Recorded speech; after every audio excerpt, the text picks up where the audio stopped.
Focus on the sound of my voice. You are getting very, very sleepy. You will PayPal and Venmo me random amounts of money at random hours, night and day. No, wake up. Actually, we got a podcast to do.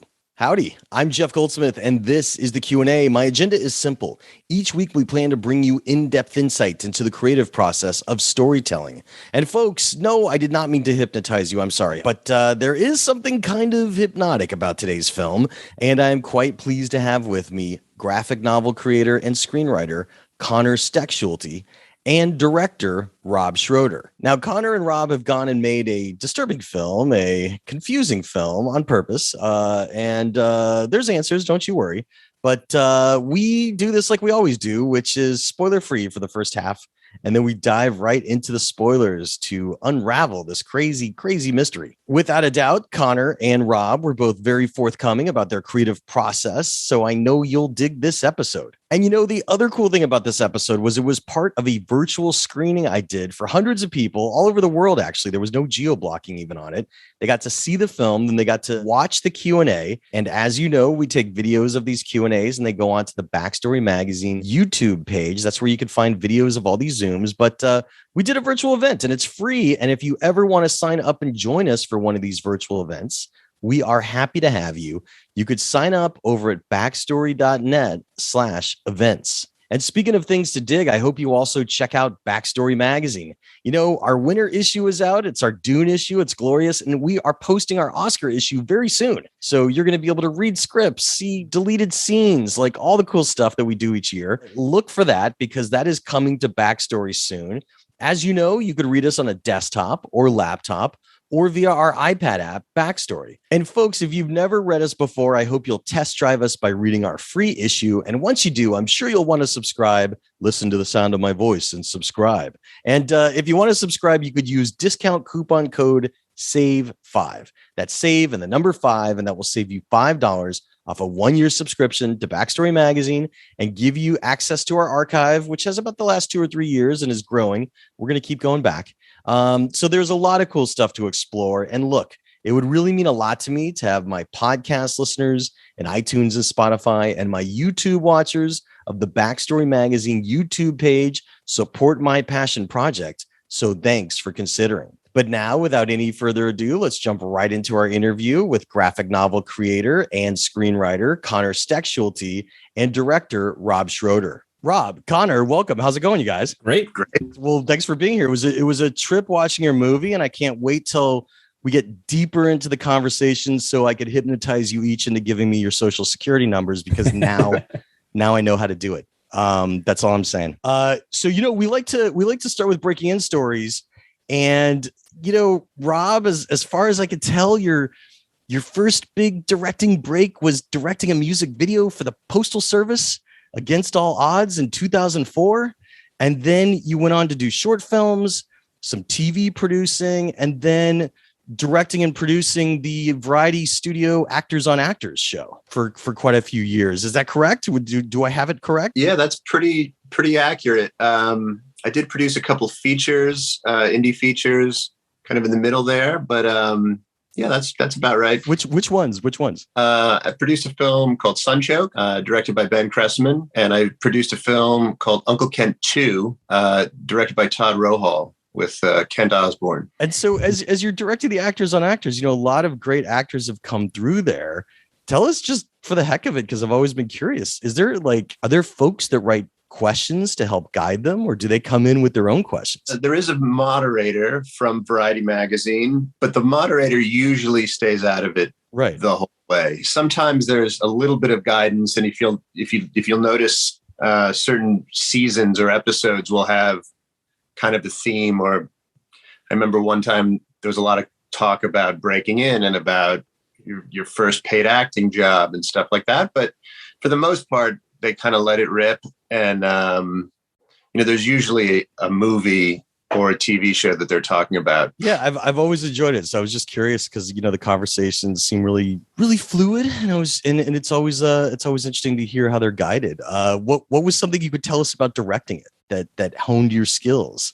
Because you're really directing kind of documentary live action, not it's documentary live action, and you know, a lot of it is on the fly. So headsets, and we don't have that many cameras, so there's a lot of reframing and zooming in and kind of camera work going on. But as far as actually directing actors, there's not much, unfortunately. Did you go to film school? I'd like to be able to say that I've directed more Oscar winners than anyone in television history, but there's not a lot of directing actors going on. That's true. That's a funny statistic. Did you go to film school early on? No. Okay. I studied marketing. Conor, your Breaking In story. I mean, this is your first produced film. Yeah. What has your writer's path been like? Did you go to film school? I did not. No. Okay. I've been making comics since about 2005, I would say, seriously. Right. Started off self-publishing and then have more recently been working with a couple great publishers, like Breakdown Press, or the ones that serialize the books that the movie is based on. Right, because I was going to say, I know it's based on your graphic novel. Yeah, exactly. That was sort of, my main storytelling medium up until getting the opportunity to do the adaptation for this film. And we interview comic writers at Backstory Magazine, and they sometimes let us publish part of their scripts, which are always fascinating to look at. How it looks on the page, the description for the image, but then also the dialogue for the bubbles, and that always changes through production as well. What could you tell us something important about learning to write comic scripts for years that's kind of guided you? Because with my comics, with a couple, very small exceptions, I'm doing the drawing as well. It sort of starts with words, but then when I get into the meat of planning, it's always words and images at the same time. So it's sort of writing more in like thumbnail form than in strictly, prose, or, I don't need to like write myself descriptions of panels. I can just, do a kind of quick notation of it. Right. Which is awesome. I've done a little bit of writing I've had some friends draw comics that I've written, and that was really, really fun because I feel like, and what I really discovered in writing the screenplay too, is like, I think the place in the creative process that I most come alive is sort of in the sort of sequencing and rearranging things and solving problems and doing the timing of everything. That's really where I feel like my whole brain and self are engaged, as opposed to sort of like, it can get kind of tedious doing like the production of just banging out the pages. Had you adapted previous comics that you created to screenplays before, or is Ultrasound the first? This is the first, yeah. Okay. And so, there's this chicken versus the egg thing that sometimes happens. There's been a trend that's been going on for many years in which some writers have scripts that everybody gives them notes on and says, we love it, but it's just too expensive to produce, or it's not for us, or it's not based on other material. And then literally, this has been talked about for years, they have gone and made a graphic novel of their screenplay, which then gets them newfound interest to turn the graphic novel into the film. And when they're asked, oh, hey, we're thinking of turning this into a film, they suddenly have a script to handwrite over. You're going obviously the opposite way, in which you really started as a graphic novel. At what point did you realize that it would be filmic? And tell us about the kind of birth for getting involved with Rob and moving this towards the film realm. Yeah, this was, it would have been like the spring of 2016. I guess Rob had bought the first. So I've been serializing the books. There's been 4 volumes altogether. And it was a couple months after the second book had come out, and Rob reached out to me and sent me an email and asked if I would be interested in talking about adapting it for the screen. And it took actually 2 emails before I responded, because I was just like, who's this joker? But once we got talking, it was clear to me that Rob was serious about it, and I was really sort of taken with the fact that he wanted to get into this as the first feature that he would be directing. And that seemed to me like a level of engagement that because I'll get these sort of like cold call emails from folks being like, blah blah blah, sell us your IP basically, and right. And they're not actually serious about, like, it doesn't seem like they're actually serious about actually making it. And Rob seemed very serious about actually partnering with me and making something, which was really exciting. And so that was sort of the turning point. And it was at a funny place in making the books, because I I thought I was halfway. I was less than halfway done with the books. I was only halfway through the story. And so I didn't want to hand it over to anybody else. And thankfully Rob was reckless enough to allow me the chance to do my own adaptation. And Rob, I want to get to you in 1 second, but before we do, Conor, what gave you the idea for Ultrasound? How would you pinpoint the germ of the idea for the comics? When I think back on it, there were a couple different incidents that came together to sort of form the story. One of them was seeing a hypnotist performance when I was in high school, like I think it was after homecoming or something like that, and seeing my friends get hypnotized and it being really funny, but also very disturbing. And yeah, there's some of those details I used in the script. And then also, like right before I started working on the comic, I took 2 sort of cross-country trips, one on my bike and one on tour with my band. And just like being out on the road for long stretches, especially like in the Western US where there's just like nothing around, and thinking about like, oh, if somebody wanted to just trap me, it'd be very easy. Just like make sure you have a flat tire, and then like there's one place you can go. It's like the nearest place to get help. So it was sort of those 2 things. And then a bunch of like, I think, literary and film influences that I wanted to kind of like engage with or kind of, be in conversation with as well. Yeah. Well, so Rob, how did you first become aware of Ultrasound? I had picked up the first book at my local comic shop, The Secret Headquarters. And over in Silver Lake. Yeah. So I'd gotten that first book when it came out in 2015. It was just the beginning of the story. So it didn't strike me as being particularly cinematic or something to pursue. And then when the second book came out, it kind of had a little bit of a cliffhanger and really got me excited. And that's when I sent that first email to Conor, just to see where he was at with it. I had no idea how many books were coming or kind of where it was. What year did it conclude, Conor? Just this past year was like when the last volume came out. That's what I thought. Like it was kind of like recent. So what year was the film shot? 2020. It was shot 2020. Okay. Just under the. So when we were on set filming, it was still just those 2 books. And then there were 3 at that point. Third must have just come out, right? And then in 2018, yeah. Yeah, and then the 4th book came out just a few months ago. In some cases, I was drawing the scenes that they were filming at the same time. Yeah. Well, so I mean, at a certain point when you're that early on and the story's not complete, at what point did you 2 powwow and decide to figure out what the film was actually going to be? We'll obviously talk about the spoilers more, but I'm just talking logistically for, a story that was still kind of being written, produced, and how that worked. So when I reached out to Conor, I was very impressed that although there were only the 2 books published, he had the whole story basically roughed out in his head. Okay.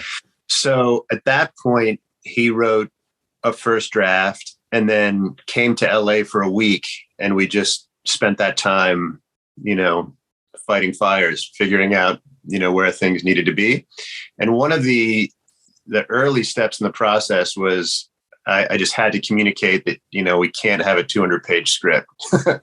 We have to keep the number down. We want 100 pages, particularly because it's my first film and can't overwrite this.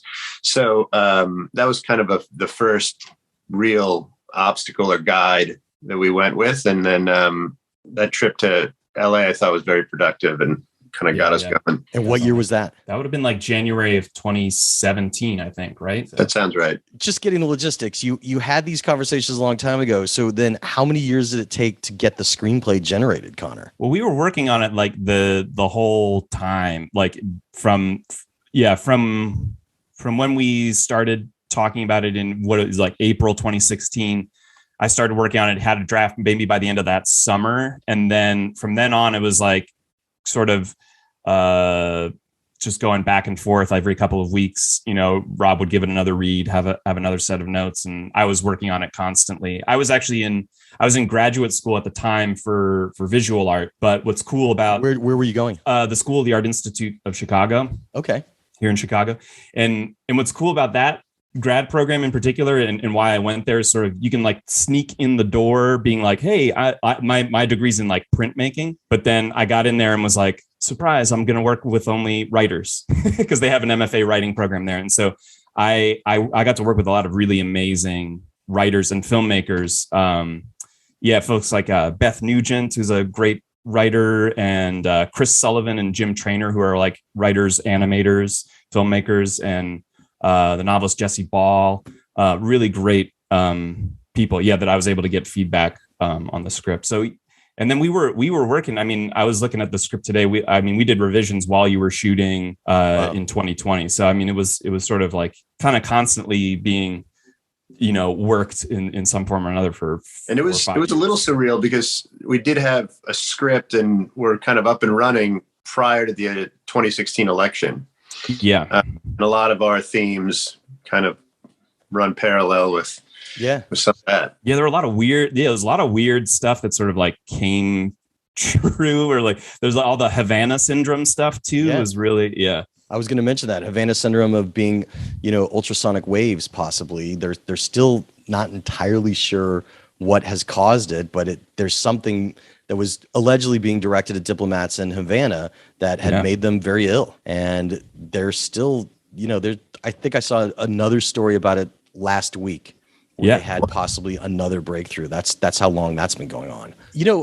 Rob, have you ever written a screenplay? Yeah, I do some writing myself. There was one interesting moment, Conor. I hope you take this as a compliment.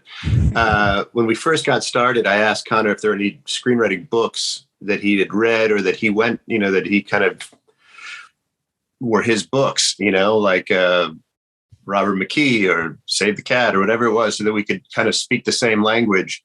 And Conor hadn't read any screenwriting books. So we just kind of went in, and it was kind of a wild process. But it felt very like so many people in LA, I think, kind of subscribe to those methods. And for Conor, it was not that. So I thought that was really great. Well, I mean, that's the beauty, that there's no one way to do it. I mean, you could also make a very easy argument, and I've had people swear by this, that sometimes folks just getting an English degree and studying classic literature and modern literature versus just, screenwriting techniques gives them a better footing. I mean, it's what I love about writing interviews, because there's no one way to do it. Conor, what were some of the things that grounded you on your first screenplay? I think now's the perfect time to mention that I'm a huge fan of this very podcast. And actually, very cool. Yeah. Right when I started working on it, I was, feeling very in over my head.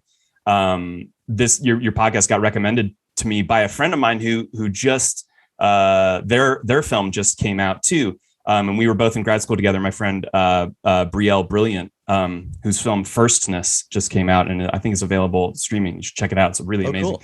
But yeah, they recommended this podcast, and this was a huge resource and kind of a great encourager of the sort of like choose your own adventure, find your own way writing, because you listen to enough interviews with people, and there isn't one magic key, one magic book, any of that stuff to that everyone uses. Everybody's really different, and so that gave me a lot of confidence to just sort of trust and find my own process. That's awesome. This makes you the 29th person who went from podcast listener to in the podcast. And awesome. I think that's pretty cool. That's always cool to have. And speaking of Chicago, I must mention, if there's anybody in LA that does not know this, my favorite pizza is Gino's East Pizzeria from Chicago. And I used to have to order it flash frozen. And they recently, right before the pandemic, I'm talking like literally January 20, they opened up in Los Angeles. Oh, nice. They are still existing. They're in the Valley. And yes, Gino's East Pizza. I just want to shout out some love. At Chicago, and they should send you a free one now. Yeah. Well, I mean, no, but like it's literally like I get it fresh. I don't have to have it frozen anymore. It's like, and it tastes great. So yes, I wanted to mention that. Yeah, awesome. Well, so okay, let's talk about this for a second. I want to talk about your creative habit. When you sit down to write, for both of you, because Rob, you said you've dabbled as well. How important is outlining to your process versus just getting into the writing? Because people do both. Yeah, I kind of go back and forth. I feel like nothing replaces like having pages. Like that's sort of like the actual clay that you're forming the thing with. So I do outlining to the extent that it like gets me excited or feel prepared enough to dive into actual pages. With making the book, it would always be sort of like bullet pointed lists more than like a strict outline. And when I was drawing the book without because it was sort of this sort of strange spiral thing where I made the comics and then was adapting the comics into the screenplay. And then the latter portion of working on the comics, I was actually adapting the screenplay into comics again. Oh, wow. So yeah, before I had the screenplay to work from, I would sort of plan maybe about 10, 15 pages ahead of myself and then go from there. Yeah, usually.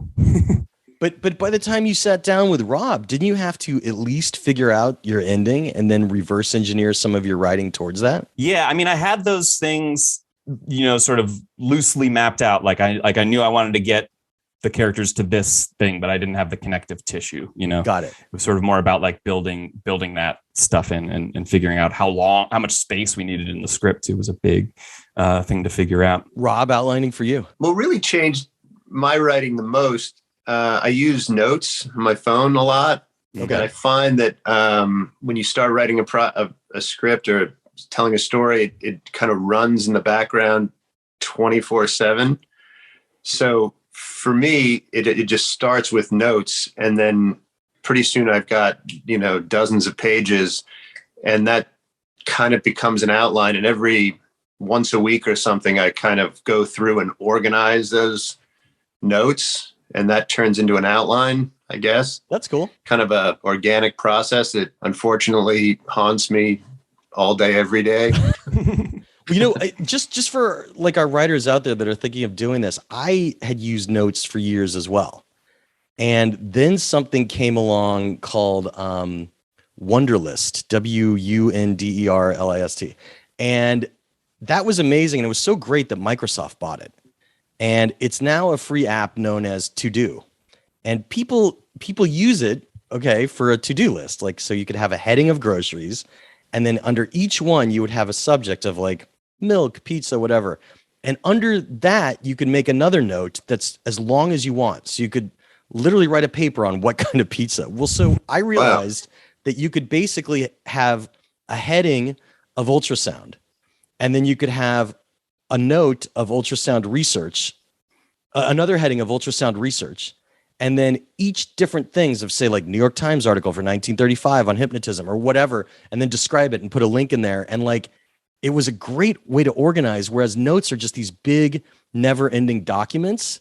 And that was the problem I had. So I mean, To Do is free, and I was actually kind of glad when Microsoft bought it, because if any of you guys remember Evernote, which was a predecessor to Notes, their software got clunky at a certain point, and a lot of people lost some of their stuff. So Notes is Apple, obviously, like on an iPhone, but I don't know. To Do has been pretty stable so far. So I kind of sounds great. that. Yeah, I love that it's across devices too. Like that helped me a lot. Absolutely. So no matter where I was, whether I was sitting at my computer or, on a bus, there it was, and was ready to go. Yeah, and that's crucial, having it cross-platform. It also means if you lose your phone, as long as that signal after the last note that you typed in was, returned, you'll still have it at home on your computer. Yeah, I'm going to check out To Do. Yeah. And so when you guys sit down to write, what's more important, giving yourself a daily page count to hit, or a certain amount of hours in the seat writing? Yeah, I think it depends. In terms of like my comics practice, I usually and I've started putting that into place for writing now, is like kind of just being like, okay, when do I want to be done with this? And then kind of being like, okay, it's going to be about this many pages. How many pages? Usually I'll go like sort of pages per week. And I've started doing that with script. So it's sort of just like, how I want to be done with a draft by April. So how many pages per week do I have to do for that? And kind of go from there. I'm usually behind, but yeah, it's sort of like a struggle to find like what is actually the amount that you can get done. And trying to hit that's sort of like just in that sweet spot of like, you're actually disciplined and trying to do it, but it's also realistic. So you're not like bludgeoning yourself and feeling defeated. Rob? I usually use the clock. Yeah. I heard that's good in casinos too, but I'm not much of a gambler. But I heard that the way to win in casinos is to also give yourself a time limit and get the hell out. Yeah, then you don't dwindle your winnings down. That makes sense for sure. I'm curious about research for this. There's I've always had an affinity for magic, and I've performed, ever since I was a kid. So hypnotism is a part of it, mentalism more of a part of it really than hypnotism. And people go back and forth in everyday life about how much they do or do not believe hypnotism could have a, value for. So obviously we've gotten into drug tricks, we've gotten into altered realities through Dark City and The Matrix, but hypnotism on film goes all the way back to The Manchurian Candidate, most prominently, in some early Twilight Zones and stuff like that. I'm curious, as you were doing your research, what you found for the realities of hypnotism and the true powers it may or may not actually yield in the real world versus, on the page or on the screen. I think more so than trying to have like a factually accurate representation of hypnotism, I was sort of trying to capture that uncanny feeling I had of watching my friends under hypnotism and even like. And for the record, Connor, you believe that they really were hypnotized, right? They weren't just playing around. Okay. Yeah, I do. It was sort of about that as a sort of literalization of the way we as humans are subject to, ideology and control of like all sorts of nefarious or non-nefarious entities. But it was sort of about, kind of that feeling, the feeling of sort of being powerless or feeling like you're under constant manipulation was kind of more the guiding principle than any kind of factual or like research-based look into hypnotism, I would say. Rob, did you do any? I did. I guess there was a lot of Soviet research in the 70s and 80s. So I came across some of that, and there was actually a book published while I was prepping for the film that had a lot of information about that. And it was fascinating stuff. And they used some very similar kind of mass hypnosis techniques that you see in the film. There was a guy who was kind of a self-help guru in Soviet Russia, and he was broadcast into millions of homes and hypnotized people. And there was some really interesting stuff. One of them was involved charging water. So you would put a glass of water in front of your television and it would generate properties. So I was fascinated by that stuff. Or so they thought, right? Yeah. And then also you mentioned in film and cinema, Manchurian Candidate is a favorite film of mine. I love Ricky Jay. Absolutely. And Orson Welles, like that, the character of Art kind of reminded me of those guys and how great they could be in a role like that. So I just, kind of geeked out and started reading and watching as much as I could. I've been torn for a long time on it. The only thing I'll say is I was talking to a friend about it, and he gave me two really concrete examples. And I'm so sorry that I did not look up the name, but this should be very easy for people to Google. So Howie Mandel on his show is a known OCD kind of guy who does not shake hands. And there was a hypnotist on there that hypnotized, how he said that he couldn't be hypnotized. And there was a hypnotist on there that hypnotized him to go shake the hands of every single person in the audience. And, Whoa. And they filmed it. And my friend who was telling me the story said that he then went on a show that he was working on crew with that same hypnotist, because I think after that performance, it was so impressive. And they had an incident where the hypnotist was putting some people under in a room. And generally, the production staff were actually remote for these live television type of events. So they were like, at a base camp, like, a couple rooms down or whatever, wherever they were. But they had something where the cinematographer went under and literally dropped the expensive camera when the other people were told to go to sleep. Whoa. And it cost production. So he's like, I don't know what this guy's doing or how it works, but he's like, it certainly changed my mind. And he's like, you should mention that. So it's funny. It might be the same guy. I was sharing this story with a friend who's a writer on a sitcom. And he said years ago, there was a guy who was sort of like the party starter. So he would come out in between setups and stuff and entertain the audience. And he was a hypnotist, and he was genuinely hypnotizing people in studio audiences on sitcom sets. It's fascinating. Now, you also covered your tracks, because in the movie, there are definitely powders being put in liquids. And of course, a big part of the movie is about sound waves. hence the title, and being able to hypnotize people with sound waves. So, you had multiple variants going that allow for a new way of hypnotizing that is believable in your movie, whichever way people want to believe it, rather than the old, I'm showing you a watch and you're getting droopy or sleepy or whatever. So I thought that was interesting. One thing that worked really well for an independent film, just like when people do an independent horror film, the old cabin in the woods kind of paradigm of your locations were very tangible for an independent film.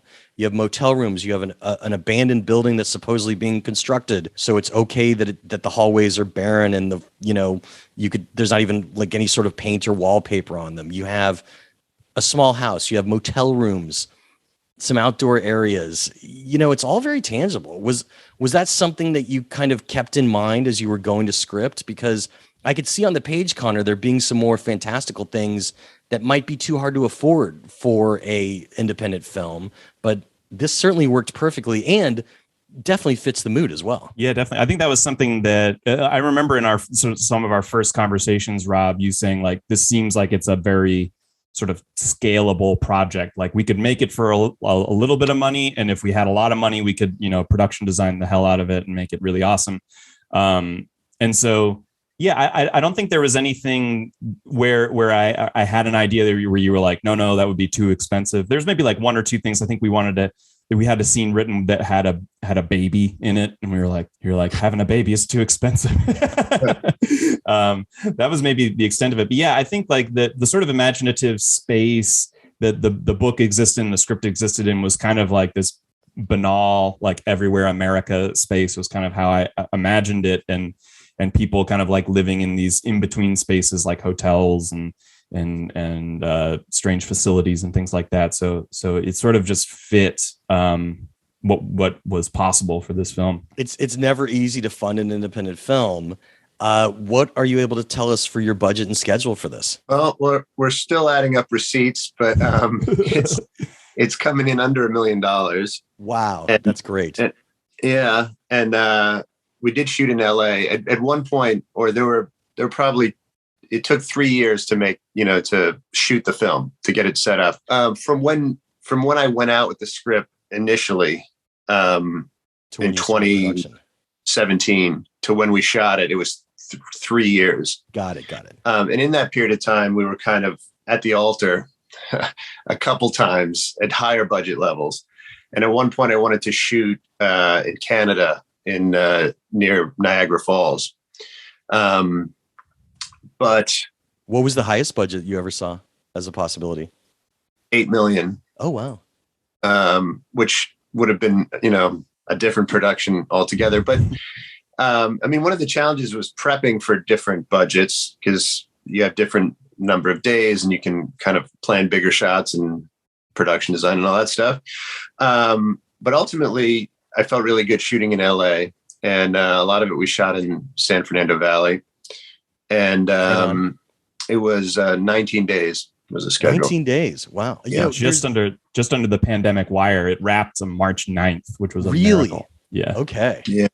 Good for you. One of the challenges was I didn't want to have a huge prep, just because the budget was really tight and wanted to spend as much time and money on set. So location, finding locations was hard. LA has incredible locations, particularly if you go through a location service, but then you pay a lot more. So we were literally knocking on doors. And from a scheduling perspective, I think one big challenge was that the facility that we found was a big building. So this place had multiple floors and lots of rooms, and way more than we needed. But we couldn't just rent a portion. We had to get the whole thing. So it was expensive, and we only had it for 5 days. Oh, wow. Those days were 10 plus pages a day, but Conor was there. So that was helpful. And it was nice that we were contained. We could just walk away every night, come back in and turn on the lights. But and that gave you your foyer for security, and in the outside parking area and the observation rooms and all the hallways they're going down. So, that's good that you got a building, actually. Like that probably worked out pretty great. Yeah, it was a senior living facility that was completely vacant. Wow. That's it was perfect. That's pretty amazing. And so 19 days, did you need to do any reshoots during the pandemic? No, it was like 2 or 3 shots, but the exterior that opens the film, we got in like a Malibu canyon. Sure. It was one day during the pandemic, and it was literally just like a sunset shot of the car driving. So it didn't even require actors. It was just, I had purchased that vehicle. So that also helped. That's good. Like you said, you didn't want a lot of prep. Did that include rehearsal? Did you have any rehearsal beforehand? There was no rehearsal. Okay. I'd done a couple phone calls kind of with each actor. But yeah, it would have been nice. Sure. No, I mean, you just hear different things, right? Because like sometimes on independent films, when they don't have a budget, sometimes the actors are cool to congregate, and just hang out and, get the script up on its feet a little beforehand. One question about shooting in LA, because this is still kind of new for us and it shouldn't be, but were you able to get any of the LA City tax breaks or California tax breaks? No, I tried. And that was one of the appeals to shooting in upstate New York or in Toronto, Hamilton area. But the way it was explained to me when I approached them was that it was all accounted for by larger productions. So I guess if you hire, if you're employing more people for more days, you have access to it. So that seems like a silly way to do it. It's very silly. And like, we've had a runaway production issue for years. And I was so happy when LA joined with California in offering tax breaks to shoot here, but they're still limited very much. It's hard to get. Yeah, which is really kind of a shame. It shouldn't be that hard. Last thing, just the casting of art of Bob Stevenson, who is our hypnotist, as we learn. And I don't think it's too much of a spoiler to say that. We've been talking about hypnotism a lot. How did you decide on Bob? Because he has a very distinctive role in this movie that I almost can't see anybody else except him pulling it off, because he has a vulnerability, but also the master behind the shadows control. And that was some perfect casting. I liked all of your cast, by the way, but Bob especially. Thank you. Yeah, I'd been familiar with his work from David Fincher films, and he was in Thumbsucker with Mike Mills. And so I'd kind of known his work. I didn't know him personally. And then he was also in a commercial right around the same time. I forget, it was like an insurance commercial. You may remember it. It played at sporting events. And he was like a kind of a huckster insurance salesman. And he was really great in that too. So I felt really, really good, really confident, inviting him. And he brought a lot. He came super prepared. And it's such a tricky thing. I mean, Conor, you can talk about this too. I wanted to be sure that Art wasn't sinister, like he's not as, it could easily have gone evil. Yeah, totally. I think what you pointed out, the way he has that sort of vulnerability and also like the humor in his performance as well. Like those were all like essential ingredients that could have thrown off the tone of the whole thing. We will be talking about that more in the spoiler section, which by the way, we are getting to right now, kids. I know a bunch of you saw this as part of a virtual screening, so you're not worried about spoilers. And, any folks that want to sign up for our virtual screenings, you could always go to backstory.net/events to get free invites to these virtual screenings. But if you are listening to us in iTunes and Spotify in the podcast or on the Backstory Magazine YouTube page, we are getting into spoilers. So I advise you strongly, press pause, go see Ultrasound, and come back and listen to the rest of the conversation, because we are getting right into it. I have to quote the JFK movie line of, "It's a mystery wrapped inside an enigma." There's a lot going on, but I want to kind of show some of your thinking towards it, or whatever you're comfortable talking about it. I'm going to take a crack, Conor. If things worked out perfectly for the nefarious folks at the film's heart, you could argue that they even got away with it to an extent by the end. But let's just start with the big reveal that I think you would go through your reverse engineering, in which Glenn and Cindy have essentially been hypnotized using odd sound waves by Art. And they have been hypnotized to believe that Cindy is pregnant, and so that they could one day possibly take care of a baby.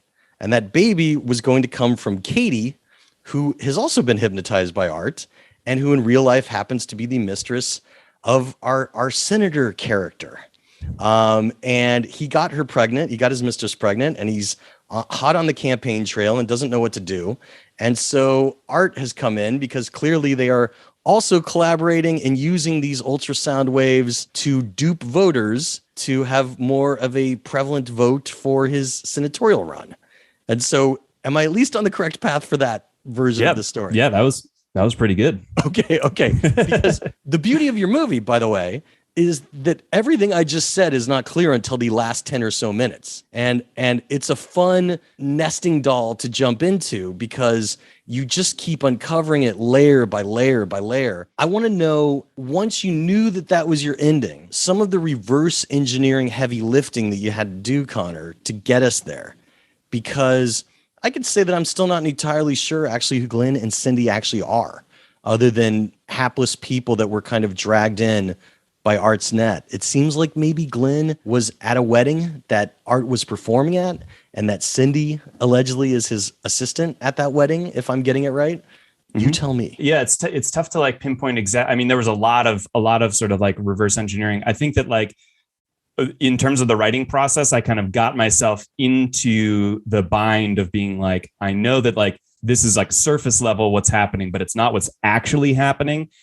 But what is actually happening was figured out much later. So it was sort of a lot of like writing into a corner, writing into a bind, and then figuring out the solutions from there. There's a fun to that, but there's a danger to that. That sometimes you could write yourself into too tight of a corner. You can't get out. Was there something that was really tough for you, just like in the comic version of you're like, oh my God, I've totally gone here and I have to justify it now as the story continues? And I'm just curious if you ever had like a moment like that. Yeah. Well, there's stuff in like I would say the comic version was like tougher because it's a lot harder to go back and do edits. You know, working on the screenplay, it was like, oh, I have this idea, and I would need to go back to the beginning and sort of like, you know, lay the groundwork for this. You know, and I've already like drawn, published the pages that were in the book. So the screenplay in a lot of ways was like super fun because everything was in play at once, and you could go back and make those alterations. There were things that I think that I had to go back in terms of the comic and do a little bit of scrambling to kind of like reestablish that was a little bit easier to because I had the whole screenplay, you know, it was still sort of in liquid form. In your mind, who are Glenn and Cindy? Because Glenn's convinced he's a patient of a car wreck and that he can't walk at one point. He also has this night where he meets Cindy, who he's convinced is Art's wife. And so there's a lot going on, but they've been drawn into this net. Do you want to give us any more input on who Glenn and Cindy actually are? Yeah, I mean, I think we get glimpses of it, and actually Rob was really helpful in being like, well, who is this guy? We have to like, you know, it was fun like in the sort of filmmaking process of being like, what does his apartment look like? What does he do? Really helped me actually figure those things out. And so, I mean, essentially, you know, for the story, they kind of are all that they are in the story. You know, but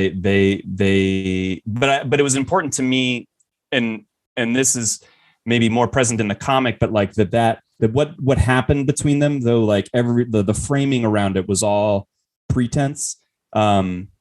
What happened between them was real, and that their like connection, whether that was at first a sort of, you know, perhaps just like a lustful night, but later there's sort of like the way they're together in what they've been through. That was important, that like that was real. And I think that like, I don't know, in talking about the larger themes of the story or something like that, it's like we can't really know much beyond our immediate experience. And so it was about, I think that was an important thing for me, that their relationship and their immediate experience and the experience that they had together was real, but like everything else is sort of like the rug is always moving under them. Rob, you know, this is a tough assignment actually as a director, even though it's a comic that you began loving. You're seeing it unfold, and it kind of gets really complicated. And although part of your goal here is to misdirect and complicate, you also have to bring you have to give the audience something to bite into, right? Because if it's just confusing from beginning to end, people will switch it off, walk out of the theater, become bored. So what were some of the challenges for you directorially to give that? Obviously, Conor created very likable characters that are engaging. So you want to know why they're going through this trauma, and the mystery element keeps it going. But what were some of the inspirations for you as a storyteller and things that you saw the need to do as a director to really be able to fluidly tell that story to make it engaging? I think you put your finger on it. It's the character. It's the character work, and the comic there's a lot. There's 400 pages almost. So Conor had the ability to kind of go down cul-de-sacs, and you really got to know the characters and understand sort of their motivations, but also kind of the struggles with shifting realities and the confusion, and it's very subjective.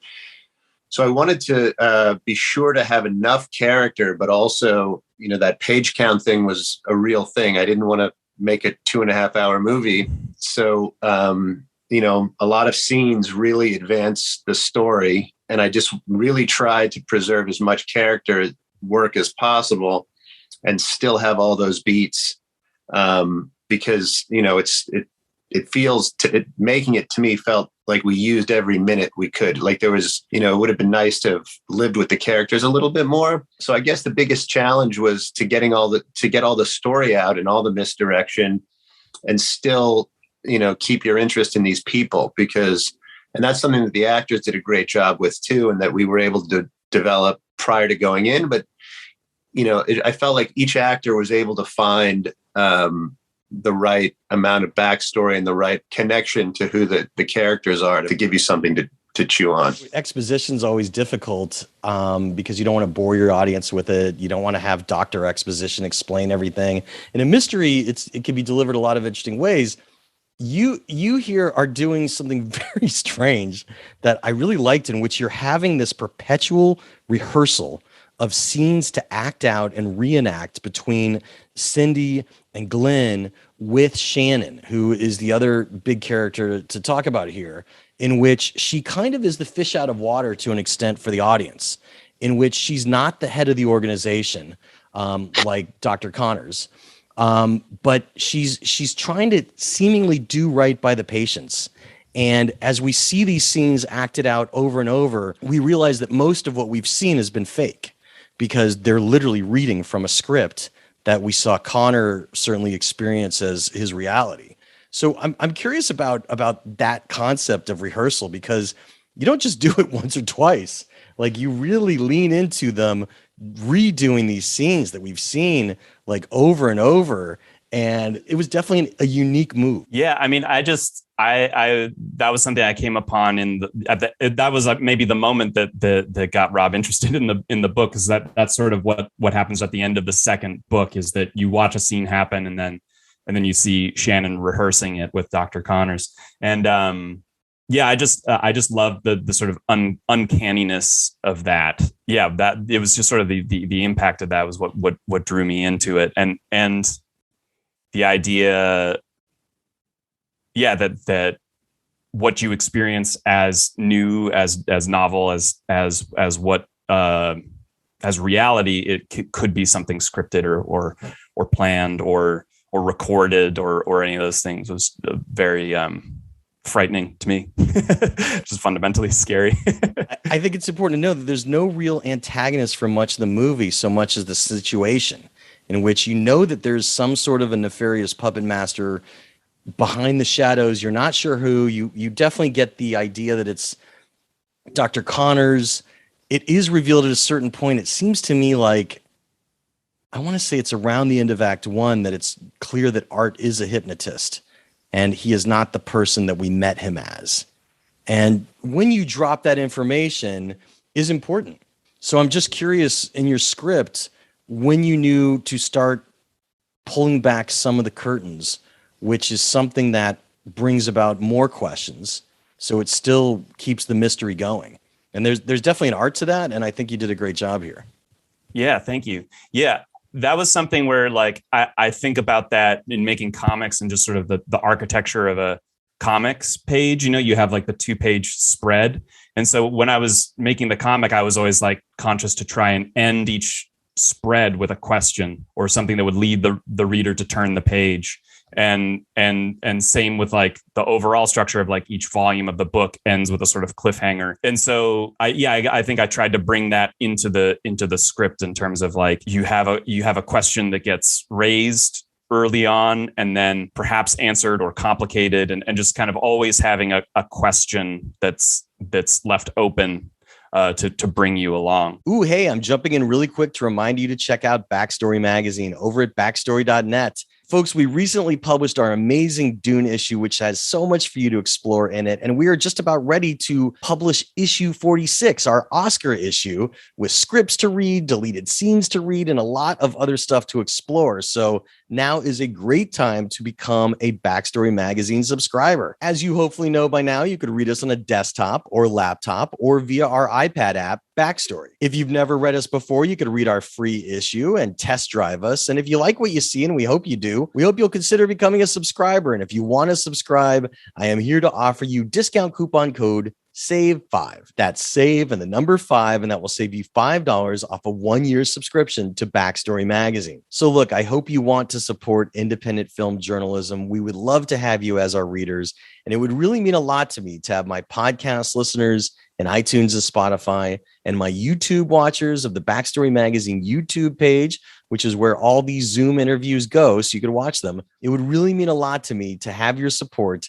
as subscribers. So thanks for considering. And you know, this was a virtual event and people all over the world got to watch the movie for free and then the Q&A first before it hit the podcast. So if you ever want to join us and sign up for free, you could go to backstory.net/events. But now let's jump right back into our conversation with graphic novel creator and screenwriter Conor Stechschulte and director Rob Schroeder. I want to go back to Shannon. I'd love to hear, Rob, from you and also, of course, from Conor, what Shannon means to you.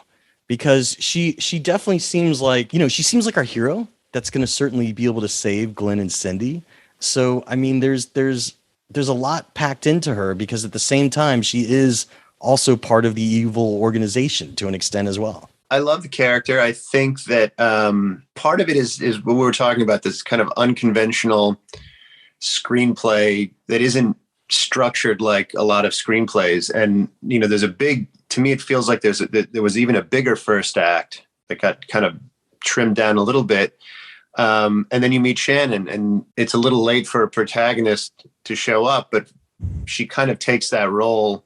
And Brita, I thought, did a tremendous job with it and brought a lot of interesting perspective, I would say, because I think she took a real fascination with Shannon wanting to do good, even though she was working for a company that wasn't really doing good. And, you know, we can probably think of a lot of corporations right now that on the surface might really appear to be doing good, but, you know, a lot of great people are working in that, you know, under that umbrella. So, you know, thematically, I think Shannon represents a lot of what the story is about. And then, you know, in a practical way, she, you know, becomes, you know, the protagonist and the person who really is the hero at some point. I mean, like, it's interesting because, you know, she, from her perspective, right, and perspective keeps changing, she thinks she might be working for a company that is either through drugs and hypnosis combined, but especially sound waves, is allowing Glenn to walk again, right? And then it's not clear if she knows that Glenn could always walk or if he was conditioned to think he was in a car accident or not. But when I think there's a turning point for her character when they're doing the military presentation and Glenn is able to stand up and walk and he's just so amazed, right? Because he's wheeled in a wheelchair. But the truth is, you know, it was kind of a con for the military funding because Glenn was never in a car accident. He was convinced he was. But so she gets really enraged at that point. And she tries to help them. And so she basically is acting as a savior character, trying to get them out of the facility, bring them to freedom. She doesn't understand all the other mechanizations in place. But by the end of it, what's fascinating is she realizes that she too might actually be under hypnosis and that they've been using the sound waves on her. So there's a lot going on there, and I'm just and curious. She uses them on herself. Well, that's right. She does use them on herself to be able to get herself. That's actually another layer. She's using the technology on herself to be able to enact certain things, but she also realizes that she might be being manipulated by Dr. Connors. Would you agree to that, Connor? Yeah, absolutely. The OG Dr. Connors, Connor himself. Yeah. Spelled differently. Well, so I mean, is she another victim of this organization? Yeah, I think what Rob was touching on, it was like a big, I mean, it's just something that I think about a lot, which is like, in this day and age, how do you attempt to be good? How do you attempt to do the right thing when you're embedded in all these systems that are, from without you doing anything, are including you in really nefarious projects, at the very least, the sort of economic projects that enslave people overseas to help build our cell phones, or the way we treat other countries that have resources that our country wants. That these are like default. You're at zero. You've done nothing in your day, and you're complicit in these things. And just sort of like trying to reckon with that, and the way we're caught in these binds, and what can one do. And so that went into, the character of Shannon, somebody who's trying to find a way to refuse. Yeah. While being embedded in all these systems. Yeah. I like Pyrrhic victories, stories with Pyrrhic victories, in which the win is actually also a loss to an extent. And, as far as the escape here goes, you have a very Brazil styled reveal that, the escape that they're on was, very, very disturbing. I got to commend, Rob, your production team and everybody, in which you just see them in this unfitted room, but like with a real sink and a real toilet that could function, so they could walk around this room in this haze thinking that they've really escaped and are in a motel. And, it evokes the ideas of Brazil and stuff like that. And a few other movies like that as well. But I'm just curious, for your sake, kind of crafting that ending, which shows that, Glenn, Cindy, and Shannon kind of still are trapped, for sure. I mean, especially when you see Glenn's lottery ticket tucked away in his sock that he's convinced he has. But at the same time, you have Katie having taken the device from behind her TV out and on the phone with her mom, telling her mom that she's pregnant. And so Katie actually has escaped. So I'm kind of curious about that ending for you guys, because I liked kind of having both those elements at play. I think I always wanted to sort of hit a weird, complex chord. It's like not major, not fully minor. It kind of has all of those sort of strange notes in it. And I thought a lot about. I love and one of the scripts that I like had open next to me while I was working on this a lot was the No Country for Old Men. And I love, like, at the end of that, when Anton Chigurh gets in a car accident and like breaks his arm, and it's like, in a movie that's all about like fate and destiny, it's like even this dark figure is like sort of subject to fate and destiny and the sort of, vicissitudes of those things. And so, I wanted it to be both like this triumph that's complicated, and then like the bad guy's winning, but it's also complicated, because that could, Katie's, being loosed from her hypnotic suggestion could really spell disaster for Harris. So Senator Harris, right? Yeah. Rob, like, just the challenges there for you, because I mean, the other thing I would mention about that ending is you're shifting point of view a lot in the movie. And at one point in the movie, Senator Harris shows up with his cousin to beat up Art in a motel room because they're convinced that Art was maybe sleeping with Katie. And, the evidence that you gave us seems to suggest he wasn't, because he had said to multiple people, also, you will remember when you wake up that you've had sex and it was very fulfilling and you achieved 2 orgasms. So it was kind of like part of the spiel he said. And at a certain point, when Art disappears from the movie, you're kind of wondering, like, oh, did they kill Art? And that's kind of how, this beast is getting out there. But you see Art on stage touching his ear in the end with the sound waves going out of the senator's press conference. And so Art's definitely alive and still a part of the team. Rob, was that just some more misdirection that you had planned? I mean, I was hoping that ending would be satisfying, and Art certainly has a plan and a design, and putting him on stage, to me felt like, I don't know, it not that it's a cliffhanger, but it leaves you wondering how far he was able to go with it, and whether he's Absolutely. broadcast, so with those kind of three threads, you're right, not everybody walks out kind of in base reality. But I felt very good about the ending with Katie, the escape, and Art on stage. So, because in a classic con, and especially in something dealing with hypnotism, you could also argue that there's possibly a level of control Art has over the senator as well. Because if he's able to, hypnotize other people, why couldn't he do it to the senator? Yeah, there's some hints. There's some little clues in there, some Easter eggs, I guess. Do you want to name one? Just say that it's a bit of wardrobe. It's a bit of wardrobe. Okay. I feel like that was there was a lot of fun to be had with that kind of stuff throughout the whole story and the whole telling. Well, there's just a lot of hints, or there's things that come up, when you see the end of the film. If you were to immediately start over and watch from the beginning, there's a lot of production design clues and things you could only pick up on a second watch. One of the things that has to be called out here is, and thank you for sharing your budget, especially the fact that it's low budget. The production value was great overall. The sets were great, everything was great. But what you accomplished with your sound design was really above and beyond. And I just want to know what advice you would give for filmmakers on a budget. I mean, obviously you were working with an extremely talented team, but I mean, for a movie about sound waves making people feel certain ways, I could tell that there were some low level waves going on to some of your scenes where the actors are feeling uneasy, that were making the audience making me feel uneasy just by watching it. And I was watching it with headphones, so I had like the fullest effect. It's still on my TV, but I used headphones, Bluetooth headphones. And so, what could you tell us about your awesome sound design? Kind of the first thing was that with the film called Ultrasound, I felt like, you have an obligation to have some pretty good sound design and score. So when Zach Engel, the composer, and Bob Burrito, the sound designer, kind of came on board, that was one of the first things I said was that, don't hold back. Like, let's go for it. And then we can always kind of dial it in.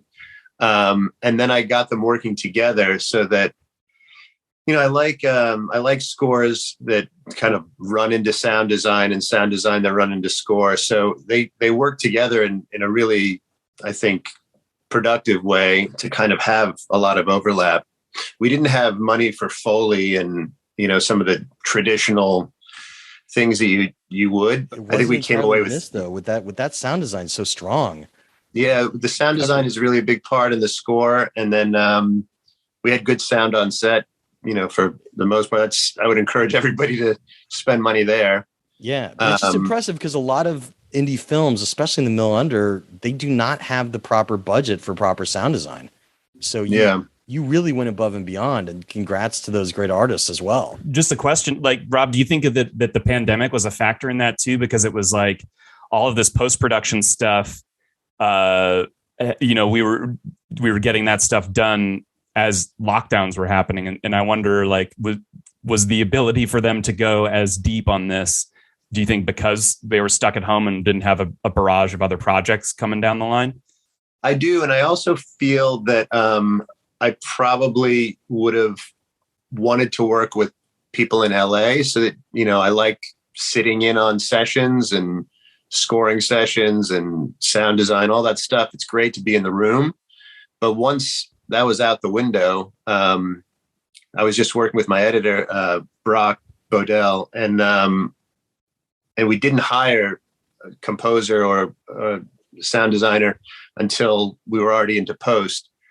And not being in the same room, it just opened it up. And, Zach, the composer, is in Maine, and Bob is in Brooklyn. So I think the pandemic definitely factored in, and I imagine moving forward, a lot of people are going to work remotely. Yeah. From now on, so absolutely. It's difficult. We do a lot of remote work at Backstory Magazine, but it's difficult for me to work with people in other time zones as key personnel sometimes, actually. Like, I couldn't imagine doing it with our art directors for layout for the pages, because I have experience, and I once at another magazine was managing people in India and Germany, and you're thrown off by a whole day. But I mean, obviously in a film schedule, you have that extra flexibility. For journalism, it's a little more present. Editing is the last stage of storytelling. And I want to ask you both, like, a few editing questions, but Conor, starting with you, what's something that couldn't make it here? Something that you want to tell people about that was either something you had to cut from the graphic novels, or something that you invented for the script based on the graphic novels, but still did not have room for in the film. So they never even shot. I'm not even talking about a deleted scene. The one that I remember, I think it was like when we were in LA together, and we were like, I think we have to lose the VHS scene. And we were all like, that's the one I was thinking of too. What was it?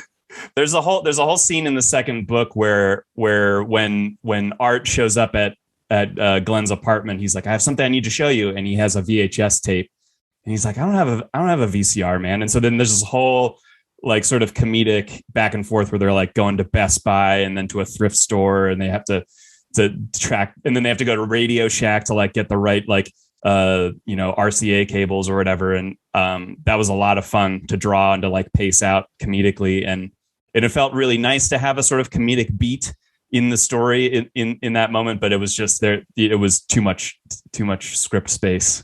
How many pages was your script? I think the final one, it was always sort of hovering around 110 pages, like 108, 107, I think, in the end, right, Rob? Yeah, that's right.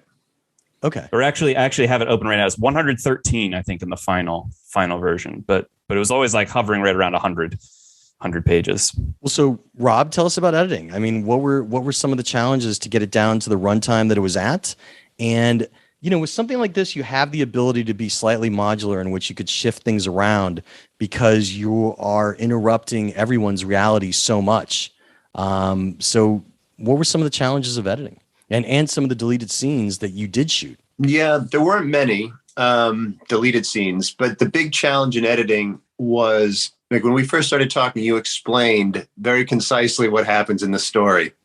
So when I gave the script to people, that was always something I was asking, like, what's up with these babies? And what's up with this? Who's pregnant? What's going on? Like, what's Art's plan? And you put your finger on it, but not many people were able to do that with the script. So once I was familiar with everything, and I didn't have the benefit of reading all 4 books. I had read 2 books because that's all there was. And I, could reflect on that confusion and that mystery, but it was very difficult shooting the film, wondering how much exposition was necessary for people to get it. So I shot a little extra. Some of it's in there. And then there were a couple scenes. There was one in a car where Art is sort of walking through things with Senator Harris and explaining some of the challenges that he's having. And that didn't make it in just because the way it played, it felt like you don't really need that much exposition at that time. We can figure out that, he's going to find another adoptive parent. Like, some of those mechanisms, I wanted to, have the coverage to explain it away if we needed to, but hopefully wouldn't. And then there was some more intimacy at the beginning that didn't make it in. But, the editing process, we were also playing with, and this had to do with the score and the sound design, was that, you have these genre shifts. So the beginning feels more like a horror movie, and some of the stuff with Katie and Senator Harris seems kind of more melodramatic or soap opera. So I think, using, the edit and the music, we were able to strike a tone with, how much do we want to shift genres and how much do we want to keep it in like a general tone, Just talking in game again, Glenn and Cindy are basically prisoners.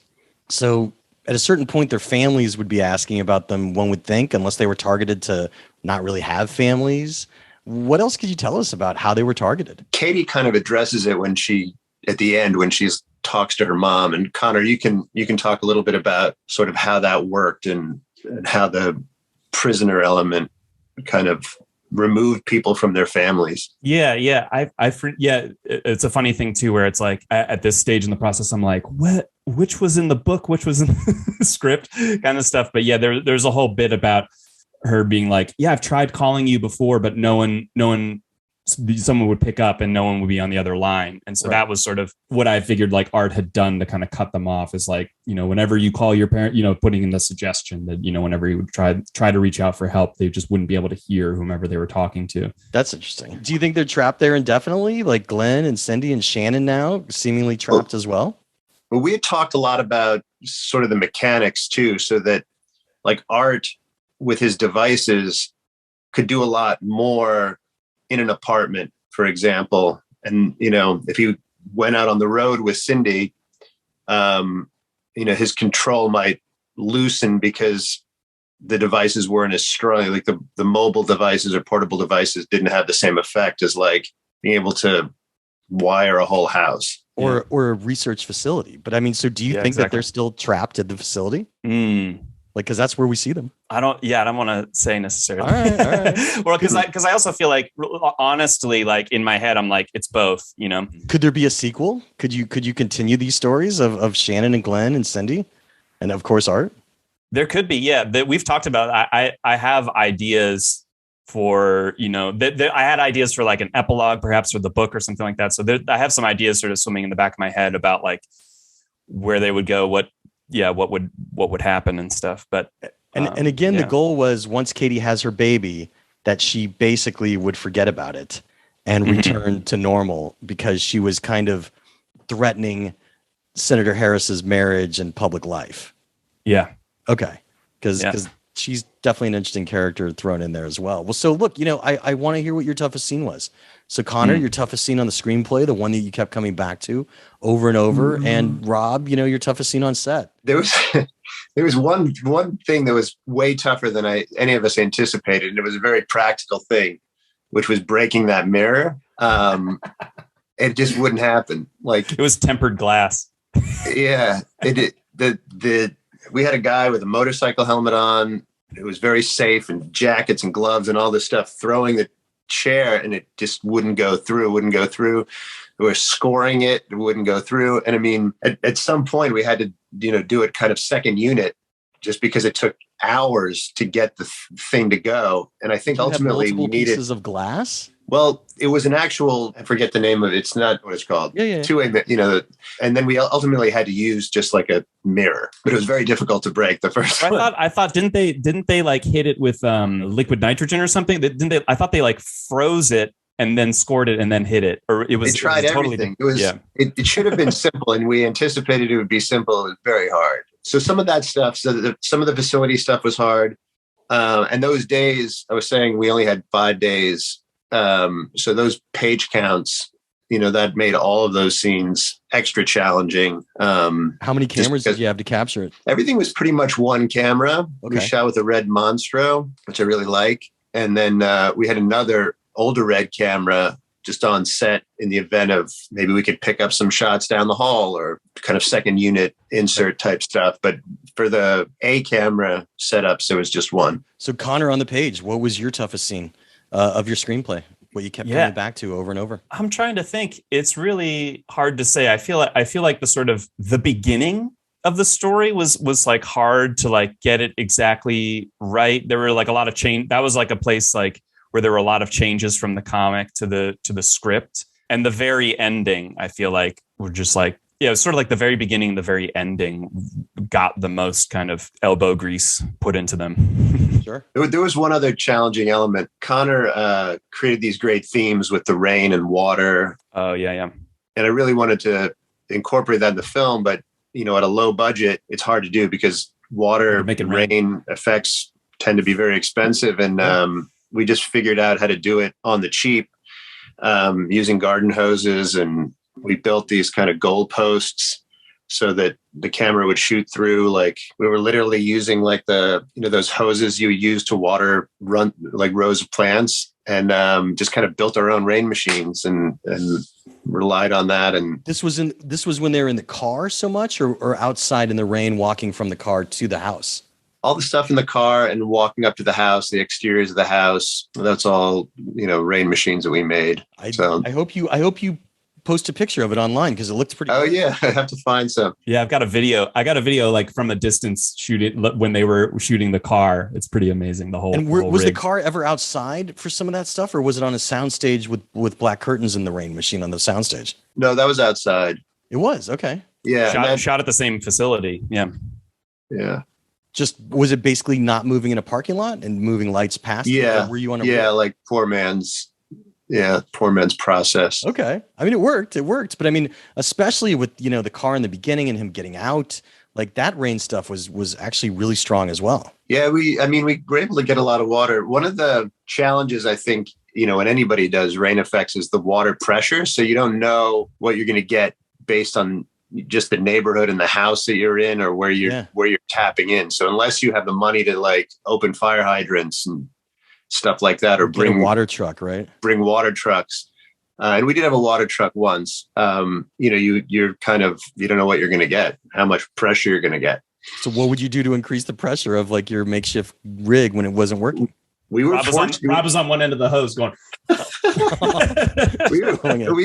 think we just got lucky. I mean, we just had good enough water pressure for most of it. What could you tell us is next? What's next for each of you? We got a couple things on the burner. We're gonna I think we're gonna try and collaborate again, right, Rob? Yeah. Right, Rob? So yeah. No, we're both writing and sharing notes and keeping it rolling. So does it have a title? Is it an original? Is it based on something? That's still pretty early. Okay. Yeah. The stuff we're working on is all original though at the moment anyway. Great. Yeah. Well, look, I really enjoyed Ultrasound. I thought it was just a blast to watch, even though it was a disturbing blast to watch and sometimes depressing blast to watch because these poor people are really going through it. But look, you guys have been so generous with your time today. Rob, Conor, thanks for your time. Thank you so much. Thank you. Yeah. Thank you so much, Jeff. Thanks for all the podcasts. And that's how the Q&A went down. Special thanks again to graphic novel creator and screenwriter and podcast listener, I might add, Conor Stechschulte, and director Rob Schroeder for being so generous with their time. It really meant a lot to me to have them come down, and this was really fun to do as a virtual screening and show the movie to people all over the world. If you want to join us in the future for other virtual screenings, you could sign up for free at backstory.net, and the events themselves are free as well. And speaking of Backstory Magazine, we recently published our Dune issue, and now our amazing Oscar issue is going to be coming out soon as well. So it is a perfect time to become a subscriber, and we would love to have you. As you know, you can read Backstory Magazine at backstory.net or via our iPad app, Backstory. If you've never read us before, we hope you'll test drive us. Go ahead, read the free issue. You will dig it. And if you like what you see, I hope you consider becoming a subscriber. And if you want to subscribe, you could use discount code SAVE5. That's SAVE and the number 5, and that will save you $5 off a 1-year subscription. If you want to use that code, you got to use it in the shopping cart at backstory.net, but your login credentials will work both at Backstory and in the iPad app, so you'll have cross-platform access. Look, it would really mean a lot to me to have my podcast listeners in iTunes and Spotify and my YouTube watchers of the Backstory Magazine YouTube page, which is where all these video interviews go from the Zooms that I do. It would mean a lot to me to have you as subscribers. So thanks for considering. The Q&A with Jeff Goldsmith podcast is a copyright of Unlikely Films Incorporated in 2022. All rights reserved. Folks, if you want to reach out to me on social media, you could find me as Yo Goldsmith on Twitter or Backstory_mag on Twitter, or you could use those same handles over on Instagram, Yo Goldsmith on Instagram or Backstory_mag on Instagram. I have a Facebook fan page. I haven't really checked it as much as I should. I'll try and check it more. But you could always email me as well over at backstoryletters@gmail.com. That account gets a little busy sometimes, as you can imagine, but honestly, it's really fun to go through it and to respond to people who write in because I love hearing from you all. So feel free to reach out anytime. I'm Jeff Goldsmith, the publisher of Backstory Magazine and the host of the Q&A, thanking you for tuning in and telling you to stay out of trouble. Till next week.